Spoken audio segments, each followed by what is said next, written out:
Hello everyone. The rise of nationalism को आगे continue करेंगे और आज का हमारा टॉपिक है रिवॉल्यूशन ऑफ लिबरल्स।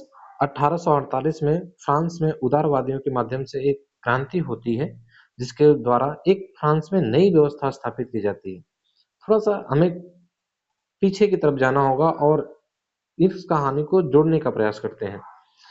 इससे पहले हमने पढ़ा था फ्रांस में होने वाली जुलाई रिवॉल्यूशन 1830 और जुलाई रिवॉल्यूशन के माध्यम से फ्रांस में जो तो पूरी तरीके से मोनार्की सिस्टम था उसे बदला गया और वहां पर कॉन्स्टिट्यूशनल मोनार्की सिस्टम लाया गया और लुई फिलिप को राजा बनाया गया था। अच्छा, मोनार्की सिस्टम और कॉन्स्टिट्यूशनल मोनार्क में क्या अंतर है? मोनार्की सिस्टम का मतलब एक ऐसी व्यवस्था जिसमें राजा ही पूरी तरीके से डिसीजन लेता है और राजा किसी भी को जवाबदेह नहीं होता, मन मर्जी से कोई भी डिसीजन लेता है। लेकिन कॉन्स्टिट्यूशनल मोनार्क होने का मतलब राजा डिसीजन लेगा लेकिन वो कॉन्स्टिट्यूशन के हिसाब से ही लेगा। हालांकि 1848 में फिर कॉन्स्टिट्यूशनल मोनार्क को रिफॉर्म किया जाएगा और वहां पर एक रिपब्लिक व्यवस्था लाई जाएगी। जो लिबरल्स थे उन्होंने सोचा था कि कॉन्स्टिट्यूशन मोनार्क आने से वहां के लोगों को राइट्स मिलेंगे या वहां के लोगों की जिंदगी इंप्रूव होंगी, जो वास्तव में उतने बदलाव नहीं दिख रहे थे। अब लिबरल्स वहां पर रेवोल्यूशन करेंगे और कॉन्स्टिट्यूशनल मोनार्क को भी सिस्टम वाली व्यवस्था पूरी तरह से हटा देंगे और वहां पर एक रिपब्लिक व्यवस्था ला देंगे। अच्छा, रिपब्लिक होने का मतलब क्या हुआ कि जो पहले मोनार्क था वो शुरू से वंश के आधार पर ही चला आ रहा था। अब वहां जो फ्रांस का लीडर नया बनेगा वो किसी हायरार्की सिस्टम का नहीं होगा, वो योग्य आदमी होगा। एक एक करके पॉइंट वाइज देखते हैं। Event of February 1848 in France had brought about the abdication of monarch and republic based on universal male suffrage had been proclaimed। मतलब वहां पर फ्रांस में 1848 में फरवरी के इवेंट्स होते हैं और उसके माध्यम से वहां का जो मोनार्क होता है उसका एब्डिक्शन होता है। एब्डिक्शन का मतलब पद को छोड़ना। और मोनार्क था कौन? लुई फिलिप, जिसे कॉन्स्टिट्यूशनल मोनार्क बनाया गया था जुलाई रेवोल्यूशन 1830 के बाद। लेकिन अब उसे भी हटाया जा रहा है और वहां पर एक रिपब्लिक बेस्ड व्यवस्था लाई जा रही है जो किस पर आधारित होगी? Universal male suffrage. मतलब जितने भी एडल्ट होंगे अब उनके वोटिंग के माध्यम से वहां का लीडर डिसाइड होगा। हैड बीन प्रोक्लेम्ड, स्थापित की गई। In other parts of Europe where independent nation did not yet exist such as Germany, Italy, Poland, Austro-Hungarian Empire, men and women of the liberal middle classes combined their demands for constitutionalism with their national national unification। अब क्या हुआ? France में जब वहां पर liberals का revolution होता है तो ड्यूक मेटरनी का एक स्टेटमेंट आप ध्यान रखना। उसने कहा था कि when France sneezes the whole Europe catch cold. जब फ्रांस छींकता है तो पूरे यूरोप को जुकाम हो जाता है। वही यहाँ पर सही साबित हो रहा है क्योंकि अब लिबरल्स रिवोल्यूशन करेंगे और रिपब्लिक व्यवस्था लाएंगे यूरोप में। अब ये देखते देखते यूरोप के और क्षेत्रों में ये फैलने लगा। In other parts of Europe where independent nation did not yet exist. मतलब यूरोप के Germany, Italy, Poland, Austro Hungarian empire, ये ऐसे देश थे जो एक नेशन स्टेट के रूप में भी नहीं थे। लेकिन वहां पर भी जो मेन एंड वेमेन थे, पुरुष और महिलाएं थे, जो लिबरल मिडिल क्लास के लोग थे, उन्होंने अपने डिमांड्स को कंबाइन करके ये बात डिमांड करने लगे कि कॉन्स्टिट्यूशनलिज्म वहां पर लाई जाए। एक ऐसी व्यवस्था वहां लाई जाए जो संविधान के आधार। कॉन्स्टिट्यूशनलिज्म का मतलब संविधानवाद। मतलब किसी देश को यदि संविधान के आधार पर रन किया जाता है, चलाया जाता है, तो इसे कहते हैं कॉन्स्टिट्यूशनलिज्म।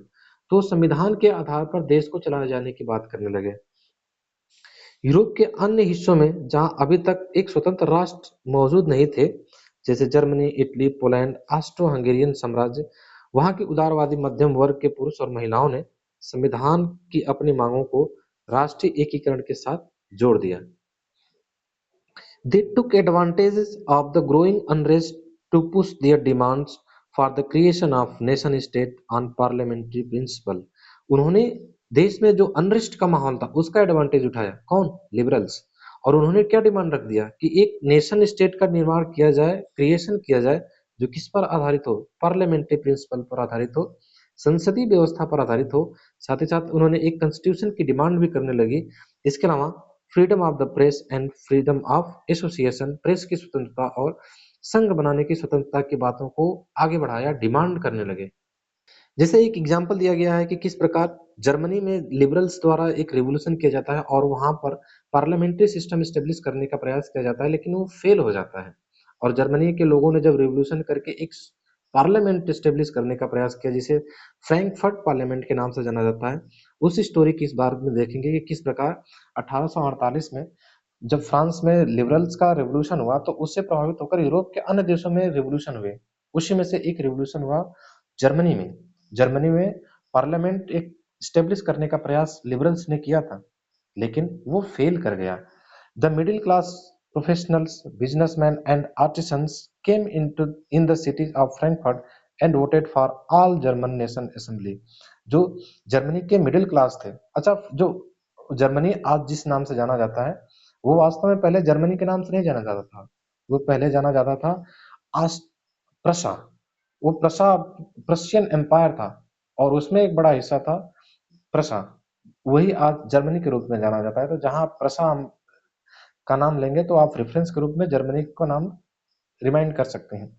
तो the middle class professional, businessman और आर्टिसंस ने फ्रैंकफर्ट सिटीज में आए, और उन्होंने वोट किया किस लिए?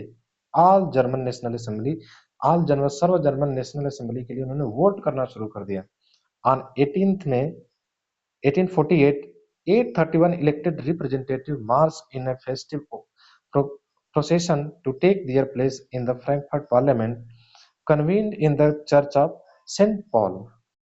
मतलब 18 मई 1848 को 831 जितने भी इलेक्टेड मेंबर्स थे, जो सेंट पॉल चर्च में आयोजित किए जाने वाली फ्रैंकफर्ट संसद था, उसमें अपना स्थान ग्रहण करने के लिए उन्होंने जुलूस निकाला या मार्च करना शुरू कर दिया कि अब सेंट पॉल चर्च में जो फ्रैंकफर्ट पार्लियामेंट आयोजन किया जा रहा है, उसमें लोगों ने अपना पद ग्रहण करने के लिए आगे बढ़ना शुरू कर दिया।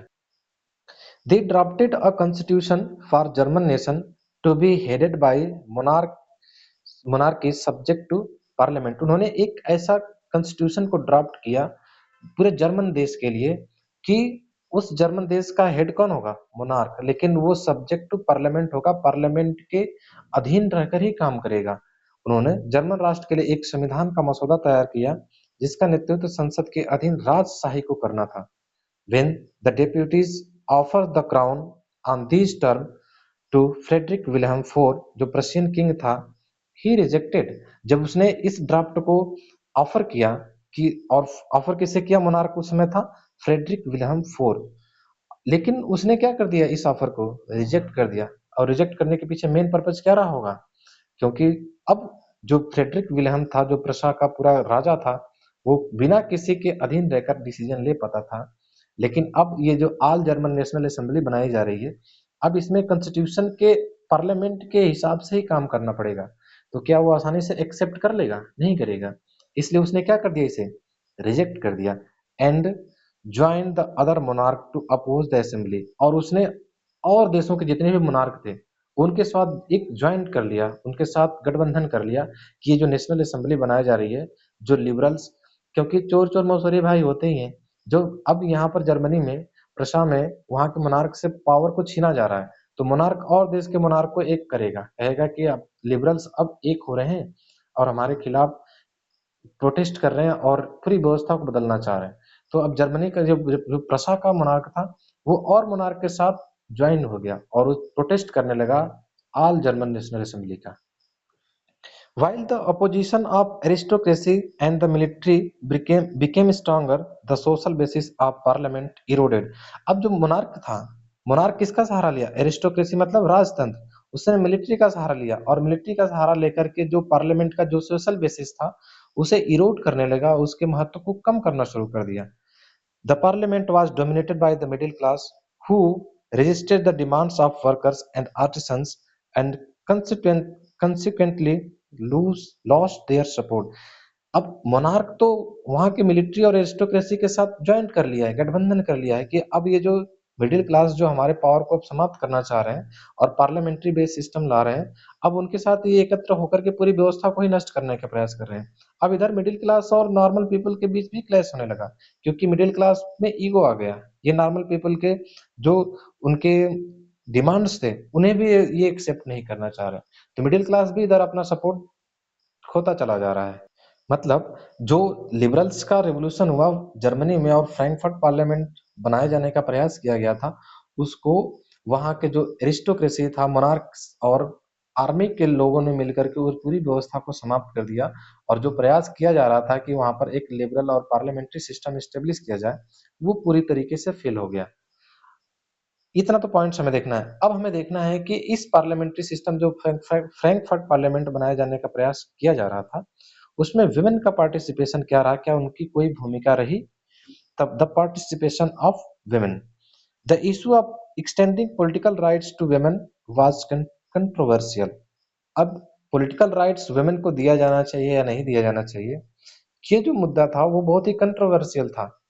In the liberals movement in which large number of women had participated actively over the years, जब लिबरल्स का मूवमेंट हो रहा था तो उसमें महिलाओं ने एक्टिव रूप से बहुत सालों तक पार्टिसिपेट किया, लेकिन जब उन्हें पॉलिटिकल राइट्स देने की बात आई तो कुछ लोग वुमेन्स को राइट्स देने के पक्ष में थे तो कुछ लोग उनको राइट्स देने के खिलाफ थे। Women had formed their own political association and founded newspaper, महिलाओं ने यहाँ तक कि अपने पॉलिटिकल एसोसिएशन भी फॉर्म की और बहुत सारे न्यूज़पेपर फाउंड किए, इनिशिएट किया, बहुत सारे न्यूज़पेपर भी प्रकाशित करना शुरू किया।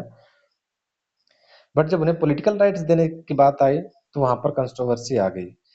डिस्पाइट दे वर डिनाइड सफ्रेज राइट्स, इसके बावजूद भी उन्होंने लिबरल्स मूवमेंट में बहुत एक्टिव तरीके से पार्टिसिपेशन अपने जाहिर की, दर्ज कराया, लेकिन इसके बावजूद भी उन्हें सफ्रेज राइट्स देने से डिनाइड कर दिया गया। सफ्रेज राइट का मतलब क्या होता है? Voting rights during the election of assembly. लेकिन जब फ्रैंकफर्ट पार्लियामेंट का आयोजन किया जा रहा था, वहां पर लोगों के इलेक्शन जो 831 मेंबर वहां इलेक्ट हुए थे, जब वहां पर इलेक्शन की बात आई तो वुमेन सफ्रेज को ही डिनाइड कर दिया गया। When the Frankfurt parliament convened in the church St. Paul, women were admitted only as observers to stand in the visitor gallery। और जब फ्रैंकफर्ट पार्लियामेंट का चर्च का आयोजन किया गया था, कहाँ पर? सेंट पॉल चर्च में, तो विमेन को केवल ऑब्जर्वर्स के रूप में वहां पर एडमिट किया गया था। ऑब्जर्वर के रूप में ही वो बैठ सकते हैं। जैसे आप देखोगे ऑल जर्मन नेशनल असेंबली जो कहाँ आयोजित किया गया था, Frankfurt parliament Saint Paul church में, वहां पर महिलाओं को एंट्री मिली थी लेकिन उन्हें राइट्स नहीं दिए गए थे। और एंट्री मिली थी किस रूप में? वहां पर गैलरी में एक दर्शक के रूप में। तो आप इस तरह से देख रहे हैं ना, जो महिला जर्मनी की लिबरल्स मूवमेंट में इतना एक्टिव होकर पार्टिसिपेट कर रही हैं, उन्हें राइट्स देने की बात आ रही है तो वहां पर लोग अभी तक डिसाइड ही नहीं कर पा रहे हैं। कुछ लोग कह रहे हैं कि वुमेन को राइट्स दिए जाने चाहिए, कुछ लोग उनके राइट्स न देने के पक्ष में थे। और अंततः जब वहां पर पार्लियामेंट्री सिस्टम स्टेब्लिश की गई थी तो वहां पर महिलाओं को सिर्फ एक ऑब्जर्वर के रूप में गैलरी में एडमिट किया गया था, उन्हें एंट्री का अधिकार दिया गया। इसके अलावा और उन्हें कोई राइट्स नहीं दिए गए। इसका मतलब क्या कि अब जर्मनी में जो वहां पर मोनार्की सिस्टम के खिलाफ लिबरल्स मूवमेंट हुआ था वो पूरी तरह से फेल हो गया, तो इसका मतलब उसका कोई महत्व नहीं रहा उसका महत्व। इसी के बाद जस्ट देखेंगे कि एक और प्रयास होगा जिसके माध्यम से यूनिफिकेशन ऑफ जर्मनी की बात आएगी। तो अगला वीडियो जब हम देखेंगे तो उसमें हम देखेंगे कि 1848 में लिबरल्स के जो मूवमेंट हुआ था उसका प्रभाव हुआ और किस प्रकार से जर्मनी के यूनिफिकेशन और उसमें ऑटो वन बिस्मार्क का बहुत बड़ी भूमिका आपको सामने देखने को मिलेगा। तो नेक्स्ट टॉपिक में हम देखेंगे कि किस प्रकार जर्मनी का यूनिफिकेशन हुआ और उसका क्या महत्व रहा। तब तक के लिए आप नोट्स बनाते रहिएगा। धन्यवाद।